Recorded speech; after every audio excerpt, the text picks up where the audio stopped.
रहे हैं, वरना एक बॉक्स के अंदर 130 चूज़ा डाल के भेज देते हैं, 130 125 चूज़ा। लेकिन गर्मी की वजह से एक बॉक्स में सिर्फ और सिर्फ 100 चूज़ा डाला था, क्योंकि सबको पता है कि अगर गर्मी इतनी ज़्यादा है, अगर इसलिए सबके पास मसले आते हैं, तो उसको टैकल करना चाहिए। और आप देख रहे हो जैसे कि चूज़ा सारा एक तरफ हुआ हुआ, तो इसके लिए मैंने ये क्या कहते हैं, सॉडस्ट की जो भट्टी होती है जिसमें बुरादा हम लोग जलाते हैं, बुरादे की मैं आपको दिखा देता हूँ बुरादा किस तरह का होता है, इस तरीके का होता है। तो इसकी कंप्लीट वीडियो मिलेगी भाई नेक्स्ट के अंदर, जिसमें आपको बताऊंगा कि इसको हम लोग किस तरीके से जलाते हैं, कितना जलाते हैं और क्या इसके फ़ायदे हैं और इसका धुआं वगैरह सब कहाँ जाता है। तो सारी की सारी चीज़ आपको मिलेगी नेक्स्ट के अंदर। तो इस वीडियो को उसको मैं फ़िलहाल इस शानदेह ये चीज़, तो इसलिए ये जो होता है क्या कहते हैं, इनको काउंट मेरे अपने ऊपर नहीं आते, क्योंकि हैचरी वाले 2% एक्स्ट्रा डालते हैं, तो 2% एक्स्ट्रा के अंदर वो मोटेलिटी ही जाती है। हमें भाई तकरीबन पूरा मिलता है, और कभी कभी तो 5-6 कम भी मिलते हैं, 5 6 10 12 या 15 भी कम मिल जाते हैं। तो वो सिर्फ अस्सलाम वालेकुम and welcome back to another episode आज की। दोस्तों उम्मीद करते हैं आप सब लोग खैरियत से होंगे। तो यार अभी जो आप ये सारी गंद देख रहे हैं ना, वो बेसिकली इस तरह था कि मैंने आपको लास्ट वीडियो में दिखाया था कि मैंने फ्यूमिगेशन करी थी, तो वो फ्यूमिगेशन के लिए सारा का सारा सामान अंदर ला के रख दिया था, और अब है नए फ्लॉक की तैयारी। तो ऐसे बात है, फिर मुझे सारी जगह को साफ़ करना पड़ेगा, और फिर नया फ्लॉक तकरीबन समझ लें मुझे टाइम मिला था 3 घंटे का, 3 नहीं 2.5 घंटे का। तो इस टाइम पे तकरीबन सुबह के 7 साढ़े 7 बज रहे हैं, और काम अच्छे खासे थे, तो इसलिए बस जल्दी जल्दी उठ के इन कामों को समेटना शुरू किया। और आज कंप्लीट डिटेल जिसे कहते हैं ना, वो चूज़े की मैं आपको देने वाला हूँ। यानी कि चूज़ा किस क्वांटिटी में आया, किस हिसाब से हम लोग डालते हैं। लास्ट वीडियो जो मैंने बनाई थी तकरीबन 2 महीने पहले, 21 या 22 तारीख को, तो उसके अंदर भी कुछ इश्यूज़ थे, कुछ चीज़ें मिस कर दिए थे, तो एक एक एक्सपेक्ट मैं कवर कर रहा हूँ। और ये जो है ना बेसिकली ये एक कंप्लीट कोर्स होगा, क्योंकि इसमें एक रेगुलर वीडियोज़ होने वाली हैं। काफ़ी टाइम से मैंने इस पर वीडियोज़ नहीं बनाई। तो सामान उठाने के बाद यार आप लोगों ने देखा है कि हम लोग वाइट पेपर यूज़ करते हैं चिक्स के लिए। और वाइट पेपर का सबसे बड़ा फ़ायदा ये है, एक तो यार क्या कहते हैं, बिछाना भी आसान है, उठाना भी आसान है, उसके अलावा चूज़ों की इससे पाँव भी ख़राब नहीं होते। तो अगर आप लोग अफोर्ड कर सकते हैं, आपके एरिए से मिल सकता है, तो मेरे हिसाब से आप लोग भी वाइट पेपर ही लेगा। क्योंकि तो ना बहुत ज़्यादा पर्सनली ये मुझे तो बड़ा पर्सनली अच्छा लगता है, और बहुत मुनासिब कीमत पे मिल जाता है, बिच भी आराम से आता है, उठ भी आराम से जाता है। तो मैं बात ये कर रहा था कि भाई ये जो वीडियोज़ होने वाली है ना, ये सारी की सारी डिटेल में होने वाली हैं, और तकरीबन मेरे हिसाब से कुछ 20 के करीब वीडियोज़ बनेंगी 2 से ढाई महीने के अंदर। और उसमें एक एक चीज़ कवर हो जाएगी, कितना खर्चा आया, कितना एक्सपेंस आया, कितनी मोटेलिटी आई, तो ये सारी चीज़ें इंशाल्लाह आपको इस वीडियो में दिखने वाली हैं। तो फ्लॉक आने से पहले यार जो मैंने मेडिसिन यूज़ करी वो मैंने यूज़ करी, क्या कहते हैं, ऑगमेंटिन डीएस सिरप। या थोड़ी सी आवाज़ ख़राब है, उसको आप एडजस्ट करेगा। और ऑगमेंटिन डीएस नहीं है, बेसिकली ऑगमेंटिन 551 है ये, और इसकी जो डोज हम लोग रखते हैं वो रखते हैं 3 बोतलों के अंदर, यानी कि 30 लीटर के अंदर 1 बॉटल। और उसके साथ जो यूज़ करी थी वो थी भाई ट्राइफिल। और ट्राइफिल जो थी वो यूज़ करते हैं 1 स्पून 1 लीटर पानी के अंदर। अगर ट्राइफिल आपको लेनी हो तो डिस्क्रिप्शन में मैं दराज का लिंक दे दूँगा, वहाँ से आपको लूज़ में भी मिल जाएगी। 100 ग्राम की पैकिंग होती है, तो वो भी आपको सस्ते में मिल जाएगी। सेकंड जो वाइटामिन यूज़ किया था ना, वो परमासोल यूज़ किया था, और ये मैंने आपको पहले भी दिखा चुका हूँ कि भाई मैं काफ़ी टाइम से यूज़ कर रहा हूँ, इसका रिज़ल्ट भी बहुत ज़्यादा अच्छा है। और उसके अलावा कोई इतना महंगा भी नहीं है, तकरीबन 4,000 रुपये का 1 किलो मिल जाता है। आराम से आपका 2 फ्लॉक 1 फ्लॉक गुजर जाता है उसके अंदर। तो ये सारी चीज़ों को मिक्स करके यार पानी को मैंने रख दिया था, क्योंकि चूज़े के आने में थोड़ा सा टाइम था, इसलिए पानी वानी सब पहले से ही बना लिया था, ताकि ये जो है क्या कहते हैं, चूज़े के आने पे कोई काम ना बचे। वरना चूज़े के आने पे वैसे ही इतने सारे काम होते हैं, मैं आपको दिखाता हूँ कितने सारे काम होते हैं, तो फिर वो ज़ाहिर सी बातें रह जाता है। तो जितना मैक्सिमम काम हो सके वो मैं कर लेता हूँ। और अगर सर्दी हो तो फिर टेम्परेचर भी पहले से ही मेंटेन कर लेता हूँ। अभी गर्मी इतनी ज़्यादा है, अगर आप लोगों ने देखा हो कि आजकल भाई कराची में या फिर अदर सिटीज़ के अंदर इतनी ज़्यादा गर्मी है ना, कि मैं कहता हूँ गर्मियों में इतनी गर्मी नहीं होगी जितनी इस सितंबर के मंथ में, क्योंकि बस जा रही है तो जाते जाते वो कहते हैं झटका मारती हुई जा रही है। तो चूज़ा आ गया था भाई, तकरीबन समझ ले मेरे काम करने के आधे घंटे के बाद चूज़ा आ गया था, और इस सारे सारे चूज़े को मैंने शिफ्ट कर दिया। टोटल क्वांटिटी मैं आपको बता देता हूँ, टोटल क्वांटिटी इस चूज़े की इस टाइम पे 1500 है। और गर्मी की वजह से इतने सारे बॉक्सेस आपको दिख रहे हैं, वरना एक बॉक्स के अंदर 130 चूज़ा डाल के भेज देते हैं, 130 125 चूज़ा। लेकिन गर्मी की वजह से एक बॉक्स में सिर्फ और सिर्फ 100 चूज़ा डाला था, क्योंकि सबको पता है कि अगर गर्मी इतनी ज़्यादा है, अगर चूज़े का जो रेट है वो ज़्यादा है अभी आजकल, और अगर गर्मी के अंदर महंगा चूज़ा ट्रांसपोर्ट होगा तो गत्ते से ज़्यादा मोटेलिटी आएगी, तो सबके लिए नुकसानदेह है ये चीज़। तो इसलिए ये जो होता है क्या कहते हैं, इनको काउंट कर करके डालते हैं। आप मेरे हाथों पे पसीना देख रहे हो कि कितनी ज़्यादा इस टाइम पे गर्मी थी। तो उसके साथ यार अभी चूज़े कुछ ऐसे बात है, जब काउंटिंग मैंने क्या कहते हैं, वैसे तो मैं नीचे काउंटिंग कर लेता हूँ, लेकिन इस दफ़ा कुछ इश्यूज़ थे, गाड़ी वाले को जाना था, तो उसने कहा यार आप खुद काउंट कर लो, जो भी हो मुझे बता देना। मैं कहा चलो सेट है। तो अभी जो काउंट आप देख रहे हो ना भाई, ये सारा का सारा चूज़ा एक ही रेट है। चूज़े का साइज़ आप देख सकते हो, तकरीबन 20 घंटे के करीब ट्रैवल कर आए हैं, लेकिन उसके बावजूद भी अल्हम्दुलिल्लाह फ्रेश था। और 1500 के अंदर टोटल समझ लें 6 से 7 7 नहीं सॉरी 9 मरे हुए निकले थे। तो 9 वैसे मेरे अपने ऊपर नहीं आते क्योंकि हैचरी वाले 2% एक्स्ट्रा डालते हैं, तो 2% एक्स्ट्रा के अंदर वो मोर्टेलिटी ही जाती है, हमें वही तकरीबन पूरा मिलता है। और कभी कभी तो 5-6 कम भी मिलते हैं, 5-6 10 12 या 15 भी कम मिल जाते हैं। तो वो सिर्फ एडजस्ट करते हैं, वो ये नहीं कहते कि 10 कम मिले 15 कम मिले, क्योंकि काम ज़्यादा है ना, 1500 चूज़ा है, 10-15 मर भी जाए आगे पीछे भी हो जाए तो खैर है भाई, एडजस्ट करना चाहिए। फालतू में चिक चिक दो ना छोटी चीज़ के ऊपर, वो पर्सनली सबको बुरा लगता है। तो ये सारा का सारा चूज़ा जो था ये इसको भी अनबॉक्स किया, एक एक करके सुकून से काउंट किया जितना भी चूज़ा था। और एक चीज़ का बहुत ज़्यादा ख्याल रखा था, क्या कहते हैं कि चूज़े की जो काउंटिंग मैंने आपको बताया था, जैसे मैंने नहीं करी तो फिर ऊपर आके मैंने काउंटिंग शुरू करी, तो इस दफ़ा ये था कि यार चूज़ा अच्छा खासा था ये। और गर्मी आपको जैसे बता रहा हूँ कि अच्छी खासी थी, तो तकरीबन जो काउंट मैंने किया था वो एक बॉक्स के अंदर जो एवरेज काउंटिंग थी ना, वो एक में 98 था, एक में 102 था, एक में 104 था और एक में 100, एक में 99 था।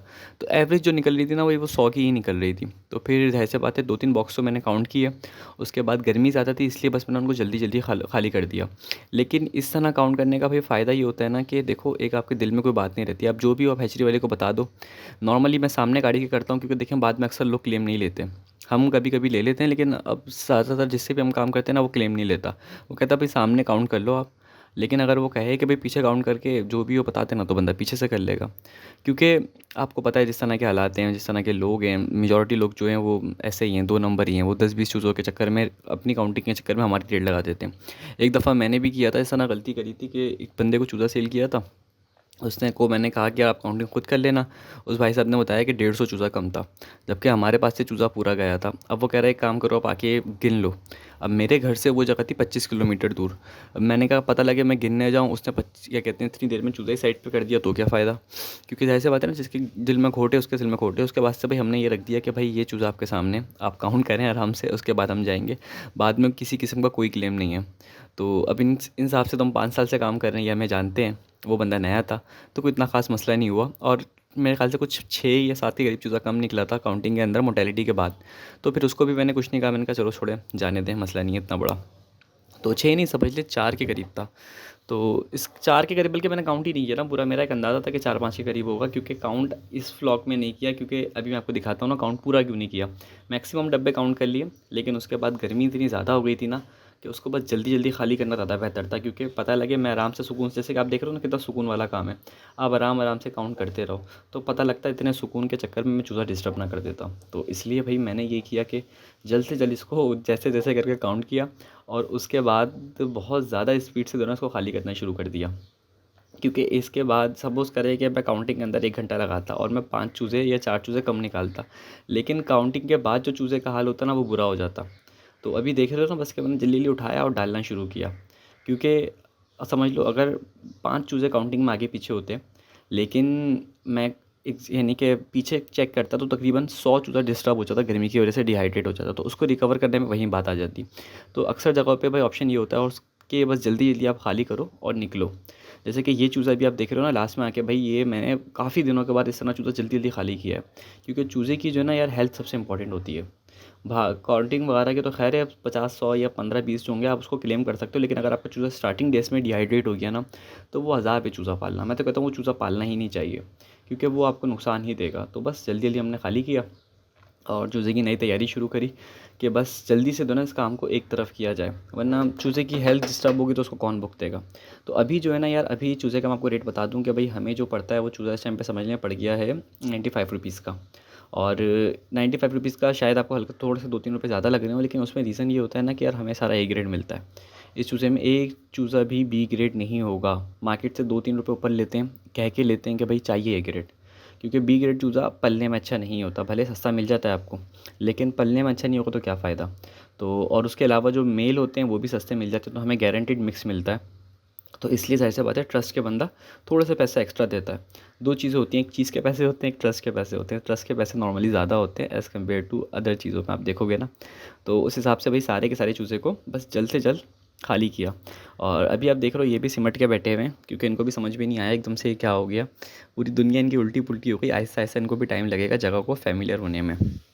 अभी जो है क्या कहते हैं, अभी जो फ़ीड का रेट है ना भाई, वो आजकल वो चल रहा है तकरीबन समझ ले मेरे हिसाब से 7500 रुपीज़ 75 नहीं, सॉरी 72 जहाँ से मैं परचेज़ कर रहा हूँ, 150 रुपये 200 रुपये फीट के बैग पे बढ़े हैं। और मार्केट जिस तरह की है ना भाई, अभी कुछ अंदाज़ा नहीं है कि क्या चल रहा है, क्योंकि सारी चीज़ें अनप्रेडिक्टेबल चल रही हैं। पेट्रोल पे आपके सामने अच्छे खासे रेट बढ़ गए हैं, उसके साथ साथ हर चीज़ के ऊपर रेट बढ़े हैं, तो उसका ज़ाहिर सी बात है हर चीज़ की कॉस्ट के ऊपर फ़र्क आता है। तो उस हिसाब से अभी जो है फ़िलहाल वो यही चल रहा है और काफ़ी टाइम तक एडजस्टेबल है कि यही चलेगा, एक अफ़रा-तफ़री का टाइम चलता रहेगा। तो उस हिसाब से भई व्लॉग मैंने डाल दिया अल्लाह का नाम लेके। अब क्या करें, मुल्क के हालात ही ऐसे हैं। पता नहीं सही होंगे भी या नहीं होंगे, अल्लाह खैर करे। तो व्लॉग डाल दिया अल्लाह का नाम लेके, लेकिन ये है कि जो भी रिपोर्ट होगी ना इंशाअल्लाह ताला वो मैं आपको डिटेल के अंदर देता जाऊँगा। क्योंकि ये है सबसे ख़तरनाक टाइम का व्लॉग। इस टाइम का व्लॉग पालना आसान काम नहीं होता। एक इस टाइम का व्लॉग और एक जाती सर्दियों का व्लॉग, क्योंकि ये टाइम जो होता है ना, ये मौसम चेंज हो रहा होता है। इसमें आपके व्लॉग को डिस्टर्ब होने में देर नहीं लगती, मुश्किल से एक गलती होती है और ये व्लॉग आपका गले के अंदर। तो ये वाले व्लॉग पालना हर किसी के बस की बात नहीं होती, स्पेशली ब्रूडिंग के टाइम की। क्योंकि देखें, दिन में टेम्परेचर है इस टाइम पे तकरीबन 35-36, रात में टेम्परेचर है तकरीबन 27-28, तो अच्छी खासी फ्लक्चुएशन है। तो उसमें आप जितनी मर्ज़ी हीट दे लो, चूज़ा हल्का-फुल्का सा डिस्टर्ब होता है। और सच बताऊँ तो असल जो पैसे कमा के देता है वो यही वाले व्लॉग देता है, क्योंकि मोस्टली लोगों का चूज़ा मर जाता है इस टाइम पे। अभी जैसे कि मैं आपको पिछले व्लॉग का बताऊँ तो खाली मेरा व्लॉग में डिस्टर्ब इशू नहीं आया था, आस-पास सबके व्लॉग में आया था। एक साहब है हमारे जानने वाले, उन्होंने 6000 डाला था, 6000 में से 900 निकल गया। एक साहब है, उन्होंने 7000 डाला था, 7000 में से 4000 के करीब चूज़ा मर गया, बाकी 3000 चूज़ा उन्होंने बस जान छुड़वा के दुकानों पे दिया और ख़त्म करा काम को। तो उस टाइम पे देखें, ऐसा नहीं होता खाली आपके पास है मसले, सबके पास मसले आते हैं। तो उसको टैकल करना चाहिए। और आप देख रहे हो जैसे कि चूज़ा सारा एक तरफ हुआ हुआ है, तो इसके लिए मैंने ये क्या कहते हैं, सॉडस्ट की जो भट्टी होती है जिसमें बुरादा हम लोग जलाते हैं। बुरादे की मैं आपको दिखा देता हूँ, बुरादा किस तरह का होता है, इस तरीके का होता है। तो इसकी कंप्लीट वीडियो मिलेगी भाई नेक्स्ट के अंदर, जिसमें आपको बताऊँगा कि इसको हम लोग किस तरीके से जलाते हैं, कितना जलाते हैं और क्या इसके फ़ायदे हैं और इसका धुआँ वगैरह सब कहाँ जाता है। तो सारी की सारी चीज़ आपको मिलेगी नेक्स्ट के अंदर। तो इस वीडियो को उसको मैं फ़िलहाल इसकी डिटेल नहीं देने वाला, क्यों मसले रहेंगे। और ये पाइप भी आप देख लेगा प्लास्टिक का, इसके पीछे भी एक पूरी कहानी आने वाली है नेक्स्ट वीडियो के अंदर। तो ये सारी की सारी चीज़ें थी जो मैंने आपको बेसिक्स अपडेट दे दी हैं। और अब जो है क्या कहते हैं, मैंने आपको मेडिसिन पानी का बता दिया कि तकरीबन मैंने 30 लीटर पानी बनाया है 1500 चूज़े के लिए। अब बारी है फ़ीड की, और फ़ीड जो मैंने डाली थी वो तकरीबन डाली है मेरे हिसाब से पहले दिन 7 किलो के करीब। और आप लोगों ने जो इस्तेमाल करनी है ना फ़ीड, भाई पहले दिन 24 घंटे फ़ीड देके रखनी है। पहले 2-3 दिन आप कोशिश करें 24 घंटे लाइट और 24 घंटे फ़ीड। अगर 24 घंटे लाइट नहीं भी दे पाते, लोड शेडिंग होती है, तो चलें 1 आध 2 घंटे की खैर है, लेकिन उसके अलावा आपने लाइट देनी है। और अगर पॉसिबल हो लाइट जाए तो आप इमरजेंसी लाइट ले लें छोटी सी और वो जला दें। उससे ये होगा कि चूज़ा डरेगा नहीं। फर्स्ट डे चूज़ा बहुत ज़्यादा डरता है, उसको कोई ना कोई चाहिए होता है। अगर कोई आपके पास लेबर है और लेबर आपके पास बैठी हुई है फार्म के पास, तो ज़ाहिर-सी बात है वैसे ही खुश रहेगा। लेकिन अगर लेबर, जैसे कि अक्सर ऐसा होता है कि लेबर सामने बैठी हुई होती है, चूज़ा सही होता है, लेबर बाहर जाती है, चूज़ा इतना ज़्यादा शोर मचाना शुरू कर देता है, चूज़ा खुद भी डरता है और किसी के होने से उसको भी अच्छा लगता है। तो अगर इस तरह का हिसाब किताब है, तो फिर ये है कि आप लोग उसको ज़रा इमरजेंसी लाइट जलाते हैं। उससे ये होगा कि हार्ट अटैक नहीं होगा, चूज़े को स्ट्रेस में नहीं आएगा, वो मरेगा नहीं। तो अभी जैसे कि पहले आप लोगों ने देखा होगा कि मैं फ़ीड जो था वो मैं फ्लोर के ऊपर डालता था। सारी की सारी फ़ीड जो है वो फ्लोर पे डाल देता था, लेकिन भाई वक्त के साथ साथ आइडिया हुआ कि फ्लोर पे डालना बेवकूफ़ी है। क्योंकि उसका रीज़न ये होता है कि भाई बहुत सारी फ़ीड गत्तों के नीचे घुस जाती है। अब गत्तों के नीचे यानी कि जो रोल मैंने बिछाए हुए हैं, अब उसमें घुसने के बाद यार इशू सारा ये होता है कि फ़ीड तो ज़ाया है, वो तो उतना बड़ा मसला नहीं है, 5-6 किलो 10 किलो फ़ीड कितने की जाएगी चूज़े के सामने। लेकिन वो फ़ीड जो होती है उसपे फंगस आ जाता है, और जब आप उसको उठाते हो तो फिर फंगस का सबसे बड़ा मसला ही यही होता है कि भाई चूज़ा का लिवर डिस्टर्ब हो जाता है। तो इसलिए मैंने तो भाई अब से काफ़ी टाइम से गत्तों क्या कहते हैं थालों में डालना शुरू करी है डायरेक्ट, वो ज़्यादा बेटर रहता है। और करते बस ये हूँ कि ज़्यादा से ज़्यादा थाल बिछा देता हूँ कि चूज़ा जो है वो, उसको वो ना हो कि कम से कम कि चूज़े को फ़ीड कम मिले, प्रॉपर वे के अंदर ज़्यादा से ज़्यादा थाल बिछा देता हूँ। तो उसका फ़ायदा ये होता है कि सारा का सारा चूज़ा फ़ीड खा लेता है, कोई भी चूज़ा ऐसा नहीं होता जिसको फ़ीड ना मिले। तो इनडायरेक्टली चूज़े की हेल्थ पे इफ़ेक्ट होता है। और थोड़ी बहुत फ़ीड, अगर थोड़ी बहुत एक आध मुट्ठी भर डाल सकते हैं तो भाई डाल देगा फ्लोर पे। तो ये है कि वो पीने के फर्स्ट टाइम की फ़ीड डाल देगा, तो थोड़ी बहुत उससे ये होगा कि चूज़े को पता लग जाएगा कि उसने खाना क्या है। वैसे तो चूज़ा की नेचर ऐसी होती है कि वो हर चीज़ पे चोंच मार मार के चेक करता है कि भाई ये खाने की चीज़ है या नहीं है। लेकिन फिर भी एहतियातन अगर आप थोड़ी बहुत डाल देंगे तो ये है कि अच्छा हो जाएगा। थोड़ी बहुत 1 आध किलो डाल दें बस, बहुत है। अच्छा, मैंने जो इस टाइम पे थर्मामीटर यूज़ करे हैं ना, उसकी मैं अपडेट दे देता हूँ कि भाई एक तो मैं एचटीसी मीटर रेगुलेटर वाला यूज़ करता हूँ, नेक्स्ट वीडियो में आपको दिखा भी दूँगा, इस पे मैंने रिकॉर्ड नहीं करा। उसके साथ-साथ एक मेरे पास ये वाला हुआ था वेट एंड उसका, sorry wet and wet and dry, हाँ, इसको वेट एंड ड्राई थर्मामीटर कहते हैं। इसकी रीडिंग बिल्कुल एक्यूरेट होती है। उसके अलावा इसमें आप ह्यूमिडिटी भी कैलकुलेट कर सकते हैं, बिल्कुल एक्यूरेट जिसे कहते हैं ना। तो अगर आप लोग लेना चाह रहे हो तो भाई मेरा मशवरा है कि ये भी एक लेके रख लो, क्योंकि वो जो इलेक्ट्रिक होते हैं ना उसकी कोई वो नहीं होती। उसमें कभी 2% का इशू होता है, कभी 2 सेंटीग्रेड का, कभी 3 सेंटीग्रेड का हल्का सा एरर होता है। ये जो होता है ना ये आपको एग्जैक्ट रीडिंग देता है। तो ये भी अगर ले लोगे तो थोड़ा सा फ़ायदा होता है। ज़्यादा महंगा नहीं है, 800-900 हज़ार रुपये का मिल जाता है। अगर आपको अपने एरिया से मिल जाता तो ठीक है, वरना मैं दराज़ का लिंक डाल दूँगा नीचे डिस्क्रिप्शन पे। तो अगर आप कहेंगे तो मुझे कमेंट कर देगा, तो उसका लिंक डाल दूँगा, तो वहाँ से आप ऑर्डर कर लेगा। तो ये है कि एक अच्छी मैक्सिमम प्रोटेक्शन हो जाएगी। देखें, आपका काम होता है हर चीज़ को तरीके से करना, उसके बाद होना ना होना वो अल्लाह के हाथ में होता है। तो बस आज की वीडियो इतनी सी थी, और वीडियो अच्छी लगी हो तो वीडियो को लाइक कर देगा, चैनल को सब्सक्राइब कर देगा। उसके अलावा अगर आप हमसे पोल्ट्री फार्मिंग सीखना चाहते हैं तो हमारा पोल्ट्री बिज़नेस का ऑनलाइन एक कंप्लीट कोर्स है, जिसमें हमने सारी चीज़ें गाइड करी हुई हैं, किस तरीके से आपने फार्मिंग करनी है, किस तरीके से आपने चूज़ा पालना है, वो सब कुछ आपको उस कोर्स में मिल जाएगा। तो मिलते हैं अपने नेक्स्ट एपिसोड में, तब तक के लिए अस्सलाम वालेकुम।